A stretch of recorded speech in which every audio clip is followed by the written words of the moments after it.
Jevon, you guys have a lot of guys coming back here in the second half of the season. Teron is back, Ramsey is back, Nick Needham is back. I guess Rob Hunt will be back, Achan will be back. How do you view that in the grand scheme of things? Do you look at this as a big infusion of talent, and here you go, or does it make a big difference who's coming back? How do you view that? Yeah, I mean, we need those guys to win. Those guys are important to our team, as is everyone else playing. And, when we have our guys back, then obviously it's going to help us because, they're great players. And we're looking forward to that. So, yeah, that's the way I see it. I mean, the more the merrier, for lack of better terms. But, yeah, I'm definitely excited to have those guys back.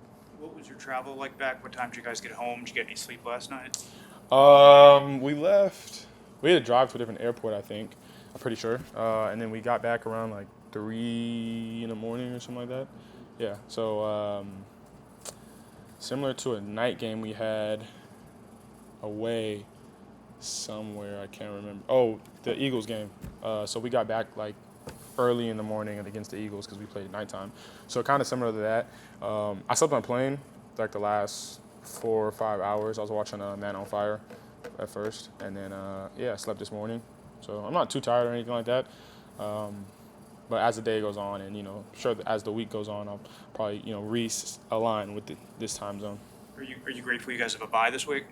I mean, I think it's definitely smart. I mean, to go into another week after a long week like last week would be pretty difficult, but take the crickets with the straights, and I'm glad that we have a bye week for sure. Definitely gonna catch them on my sleep and on Fortnite, but yeah. Jevon, were the Hard Knocks cameras rolling in the meeting today, and what's that going to be like to adjust to? No, they weren't, and I have no idea. I've never done it, so. On a different topic, Vic has been very complimentary of you.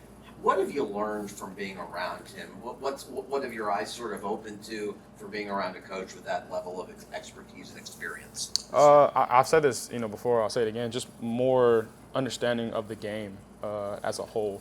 Vic's been in the league for a long time, longer than I've been alive. So football, is second nature to him. And the more I listen to him speak and about his reasonings why and why we play a certain type of coverage or defense in a certain position on the field, it just makes more sense. So my decision making becomes more faster. And yeah, I'm enjoying being a pupil, in his dojo. And the more time I spend with him, the more I learn. So. Jevon, that was your first game playing with Jalen Ramsey out there. How would you describe the impact that he has when he's on the field on your defense? Oh, it's big time. You look out to the right, you see X. You look out to the left, now you see Jalen. It's kind of like, who do you want to throw to? So him being out there, you can just tell, like, certain things that we do.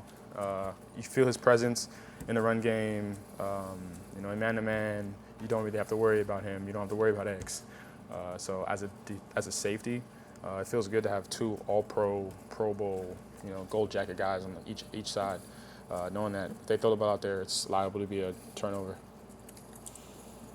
Now that you have pretty much your defense intact, it's taken a long time to get everybody out there, but now that you have at least 4 quarters of seeing what it looks like, how would you assess where the defense is entering the second half of the season? Definitely on the rise. I thought last game was a battle, and I thought we fought valiantly. But yeah, definitely on the way up. Everybody's still getting their feet wet. We're going into the second half of the season, which is going to be exciting, and I'm excited for it myself. But as you saw, putting the pieces together, everybody's starting to feel a lot more comfortable, and kind of right where I thought we were going to be. And yeah, it's exciting to see everybody thriving within the defense, and yeah, it's just nice.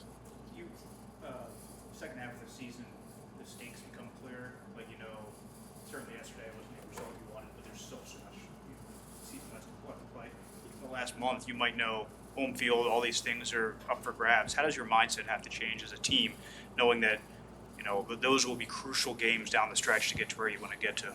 I mean, I think thinking about those games is just going to add more stress than need be. And you're only going to play one team at a time, so focus on that one team, and you'll be able to handle whatever comes next. So, I mean, those are great. I mean, those are obviously like things that you want to look for. But I mean, if you win, then those kind of just settle themselves. So, how do you win? you focus on the team that you got to play. How do you do that? You go day-by-day process. So just take it a day at a time and, let the chips fall where they may. At what point do you start to at what point do you start to look at the standings and start to figure out, we could get a first round bye, all that kind of stuff? Do you personally do that? Nope. Never? Nah. Like I just said, like, why would I even do that? That would just stress me out. So I just focus on what's right in front of me. And right in front of me is a bye week where I can rest my bones. So not really tripping about it. Is that the only real mission on the bye week? Is to just rest up, or do you do some self scouting individually? Do you come with a team and do some scouting? Like, what's the bye week look like? That's a great question. I mean, yeah, you kind of can get a jump on the next team, of course, but also self scout. Like, what do you want to work on? This time for like individual stuff. How can you improve yourself going into this next season, this next half of the season? Great question, for sure.